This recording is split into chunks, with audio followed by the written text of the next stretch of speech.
Ертеде бір оқымысты болыпты. Ол барлық халықтың жан-жануардың, жәндік, өсімдіктің тілін түгел біледі екен. Бір күні ғұлама бақ ішінде келе жатып, құмырсқаның илеуіне тап болады. Қарап тұрған біреуі жоқ. Бір тобы індерін кеңейтіп жатыр. Бір тобы нән-құртты сүйретіп келеді. Енді біреулері күзет қорықта жүр. Ал ана біреуі басқа илеуден ұшырасқан құмырсқамен алысып жатыр. Әлгі адам бір құмырсқаны ұстап алады да: «Сенің басың неге үлкен?» деп сұрайды. «Ақылым көп». «Құйрығың неге үлкен?» «Қайратым көп. Өзімнен 40 есе ауыр жүкті көтере аламын. Қайратымды құйрығыма жинамасам, ауыр жүкті көтергенде тоңқалам асар едім», дейді құмырсқа. «Ал сенің ішің неге жіңішке?» «Қанағатым көп». «Жарайды», деді оқымысты. «Ақылым мен қайратымның көп екеніне көзім жетіп тұр. Енді қанағаттың қандай екенін білейін.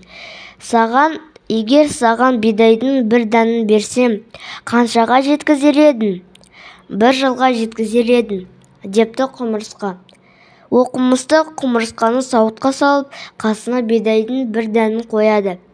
1 жыл өткен соң сауытты алып қараса, құмырсқа бір қырының бүктүсі құймасы жатыр екен.